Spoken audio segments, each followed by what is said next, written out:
Hello friends, Radhe Radhe. कैसे हैं आप सभी? आप होप सब बहुत अच्छे होंगे। तो कल की इस वीडियो में हमने गुप्त काल को कंप्लीट कर लिया था। गुप्त काल के बाद आज हम गुप्तोत्तर काल को पढ़ेंगे, जिसमें गुप्तोत्तर काल में कितने राजवंश आते हैं? राष्ट्रकूट, पुष्यभूति, चालुक्य, मैत्रक, मोखरी और शैलवंश। इनको आज हम पढ़ेंगे। पहला वंश है राष्ट्रकूट वंश। तो राष्ट्रकूट वंश की दो शाखाएं थीं। पहली क्या थी?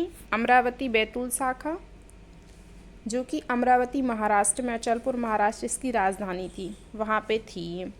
लेकिन हम मध्य प्रदेश में इसको इसलिए पढ़ते हैं क्योंकि बैतूल छिंदवाड़ा तक इसका विस्तार था। ठीक है, तो ये अमरावती बैतूल शाखा थी एक राष्ट्रकूट वंश की। और दूसरी थी मान्यखेत शाखा। मान्यखेत शाखा जो थी वो कहाँ थी? कर्नाटक वाले क्षेत्र में।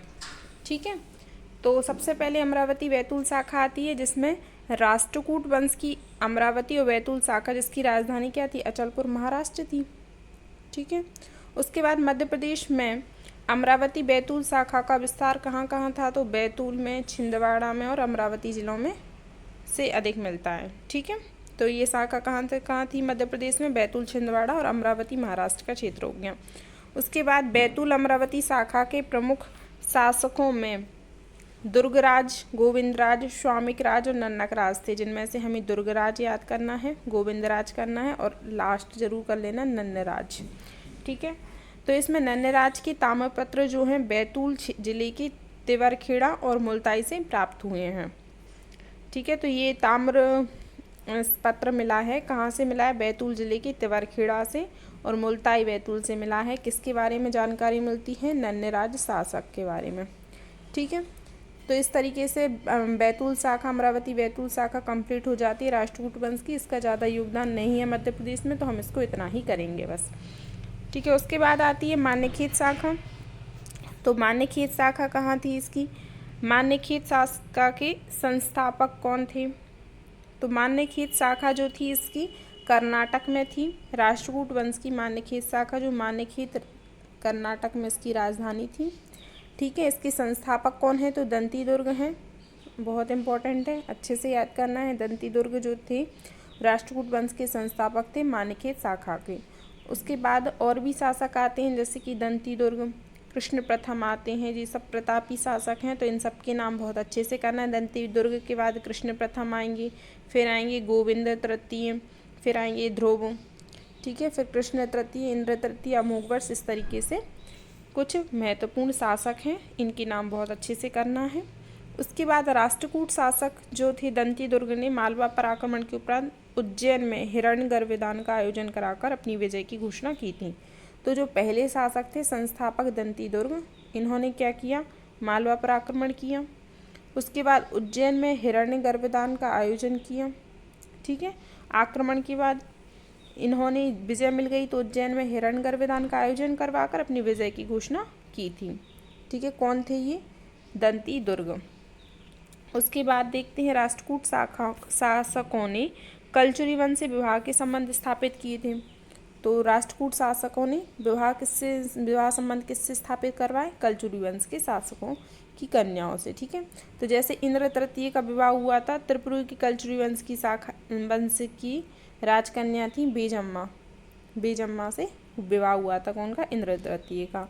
अमोघवर्ष का विवाह भी हुआ था, युवराज देव की जो पुत्री थी कंडक देवी, उनसे हुआ था। तो हम जब कलचुरी वंश पढ़ेंगे तो आपको एक बार और बता देंगे कि किसका विवाह किससे हुआ था। ये याद रख लेना कि कलचुरी वंश से इन्होंने विवाह संबंध स्थापित किए थे। उसके बाद अमोघवर्ष का विवाह जो हुआ था युवराज देव की पुत्री कंडक देवी से हुआ था। इस वंश के शासक थे कौन? कृष्ण तृतीय। कृष्ण तृतीय जो थे ना, उनकी जानकारी मिलती है हमें नीलकंठ अभिलेख से। नीलकंठ अभिलेख कहाँ है? छिंदवाड़ा में है। नीलकंठ अभिलेख छिंदवाड़ा में है और कृष्ण तृतीय से संबंधित है। तो राष्ट्रकूटों में याद रखना नीलकंठ भगवान विष्णु का था, तो कृष्ण तृतीय याद हो जाएंगे शासक कि कृष्ण तृतीय से संबंधित हैं। और कहाँ पे है? तो छिंदवाड़ा में है, ये याद करना इम्पोर्टेंट है। उसके बाद राष्ट्रकूट वंश में चिन्ह के रूप में गरुड़ को अपनाया गया था। भगवान गरुड़ को अपनाया गया था चिन्ह के रूप में, इसलिए भगवान गरुड़ और विष्णु जी का प्रतीक नीलकंठ है।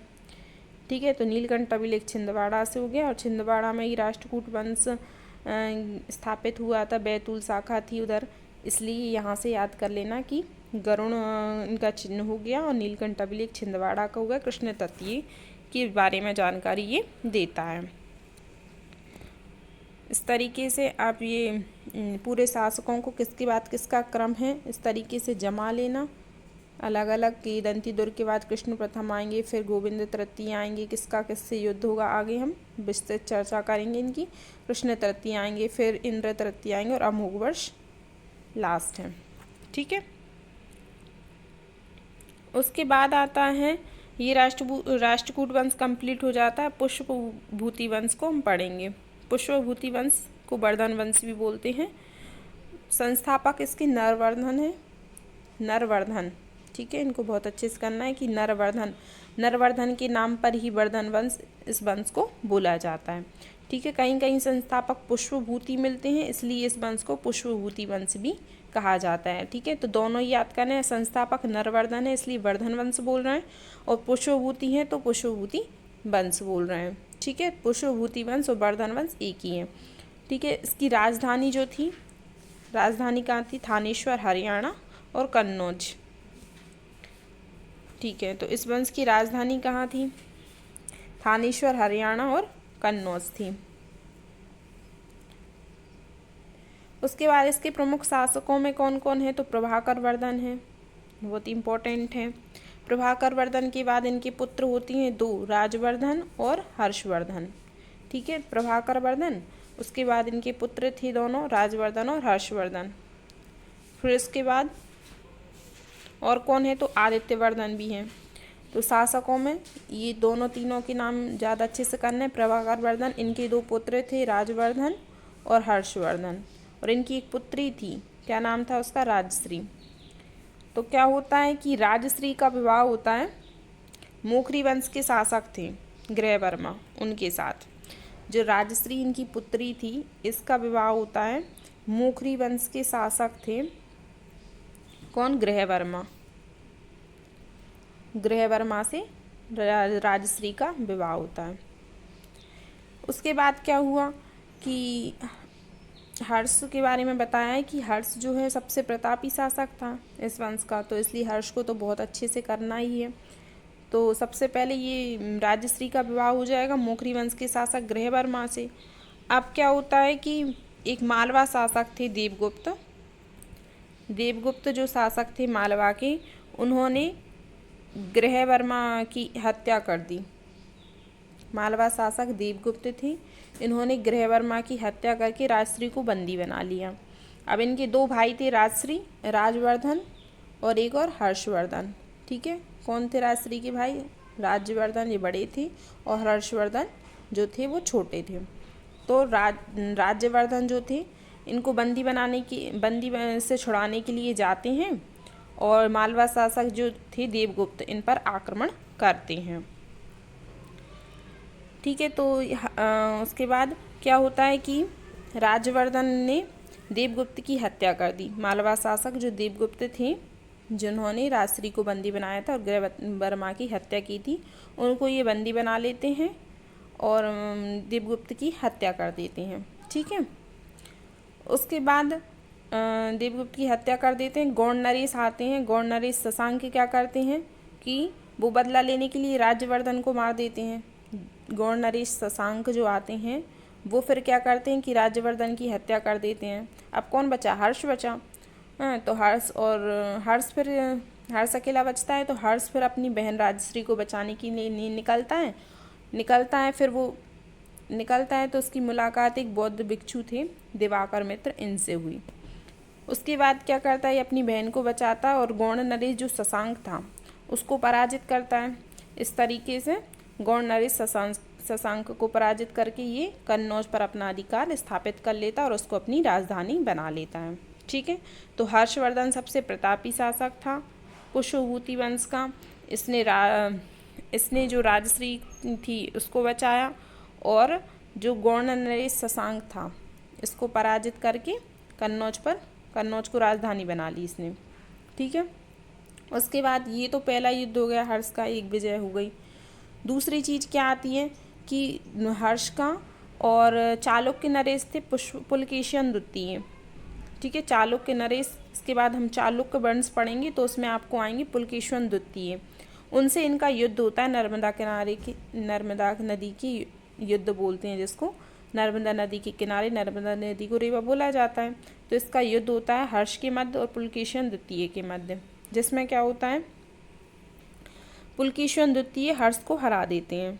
तो पहली बार तो इनकी विजय हो गई थी, वहाँ इन कन्नौज राजधानी बना ली थी, लेकिन दूसरी बार इनका जो युद्ध होता है पुलकेशिन द्वितीय से, चालुक्य नरेश पुलकेशिन द्वितीय से ये युद्ध में हार जाते हैं, नर्मदा नदी या रेवा नदी के युद्ध में ये हार जाते हैं। ठीक है, और इसका वर्णन कहाँ मिलता है, तो ये इसका वर्णन जो हर्ष के दरबार में रहते थे बाणभट्ट कवि, उन्होंने अपनी किताब में किया है। ठीक है, तो बाद में क्या हुआ, ये हार जाते हैं हर्ष पुलकेशिन द्वितीय से। ठीक है, फिर उसके बाद हर्ष के दरबार में बाणभट्ट कवि थे, ये अलग से वर्णन है कि हर्ष के दरबार में कौन कवि थे, बाणभट्ट कवि थे। शहडोल की जो बाणसागर परियोजना है उसका नामकरण बाणभट्ट के नाम पर किया गया है। बाणभट्ट ने हर्ष को सभी देवी देवताओं को सम्मिलित अवतार सर्वदेवावताराभि वैकत्र बोला था। ठीक है, ये देख लेना, इतना इम्पोर्टेंट नहीं है।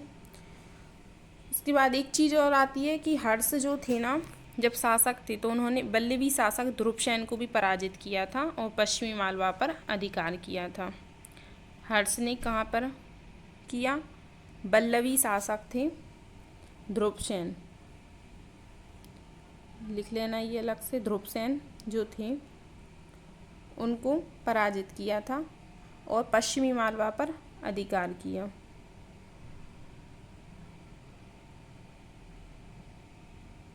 पश्चिमी मालवा पर अधिकार कर लिया था। ठीक है, और इनके दरबारी कौन थे, तो बाणभट्ट थे। बाणभट्ट की रचनाओं में हर्ष के बारे में वर्णन मिलता है। उसके बाद हम देखते हैं चालुक्य वंश को। चालुक्य वंश जो था, चालुक्य वंश उसको बातापी इनकी राजधानी थी, बातापी वंश बोलते हैं इनको, चालुक्यों को। तो इसके संस्थापक जो थे वो जयसिंह थे। चालुक्य वंश के संस्थापक कौन थे, जयसिंह थे। इस वंश के शासक थे पुलकेशिन द्वितीय। का शासन दक्षिणी मध्य प्रदेश में मिलता है, वही वाले पुलकेशिन द्वितीय जो हर्ष से जीत गए थे, हर्ष को हरा के आए। ठीक है, इनका शासन दक्षिणी मध्य प्रदेश में था, मतलब नर्मदा नदी के नीचे वाला एरिया। ठीक है, तो चीनी यात्री हैंसोंग जो थे ना, वो पुलकेशिन द्वितीय बोलते हैं, चीनी यात्री हैंसोंग की ये 647 ईस्वी में आए थे और इनको बोला जाता है यात्रियों का राजकुमार। हैंसोंग जो थे हर्षवर्धन के टाइम पे आए थे, तो ये यात्रियों के राजकुमार है और उन्होंने पुलकेशिन द्वितीय ने हर्ष को नर्मदा नदी पार करने से रोका था, इसका वर्णन उन्होंने अपनी पुस्तक में किया है। ठीक है, तो हैंसोंग जी जो थे चीनी यात्री, इनके अनुसार पुलकेशिन द्वितीय ने हर्ष को नर्मदा नदी पार करने से रोका। हर्ष नहीं माने, हर्ष आगे बढ़े तो उन्होंने क्या किया कि रेवा नदी नर्मदा नदी के किनारे युद्ध हुआ दोनों के बीच और पुलकेशिन द्वितीय ने हर्ष को पराजित कर दिया। ठीक है, तो मध्य प्रदेश के रेवा के युद्ध में पुलकेशिन द्वितीय ने हर्ष को हराकर परमेश्वर की उपाधि धारण की थी। किसने, पुलकेशिन द्वितीय ने। ये कौन, चालुक्य वंश की थी। ठीक है, तो ये हैंसोंग थे, जो हैंसोंग की पुस्तक है सीयू की में इन्होंने बताया है कि पुलकेशिन द्वितीय से हर्ष का युद्ध हुआ था और जो पुलकेशिन द्वितीय जीत गए थे और उन्होंने हर्ष को हराकर परमेश्वर की उपाधि धारण की थी। युद्ध कब हुआ था, 647 ईस्वी में। ठीक है, इस तरीके से चालुक्य वंश भी कंप्लीट होता है। अन्य राजवंश देखते हैं हम। गुप्तोत्तर काल के मैत्रक वंश आता है। मैत्रक का वंश जो था मालवा क्षेत्र में था और उसके संस्थापक भट्टार्क थे। ठीक है, और मैत्रक चीनी यात्री हैंसोंग ने मैत्रक वंश के राजा शिलादित्य को पश्चिमी मालवा का आधिपत्य कहा है। तो इसके राजा कौन थे? राजा शिलादित्य थे। इसके बारे में इतना ही करना है बस। मैत्रक वंश कहाँ का था? क्षेत्र है इसका मालवा, और संस्थापक इसके हैं भट्टारक। ठीक है, नेक्स्ट वंश देखते हैं, मोखरी वंश है। मोखरी वंश ये वही वाला वंश है जिसमें राजश्री का विवाह हुआ था गृहवर्मा से। ठीक है, और इसके संस्थापक कौन थे? हरिवर्मा थे। क्षेत्र कौन सा है? पूर्वी निमाड़, अशीरगढ़ वाला क्षेत्र।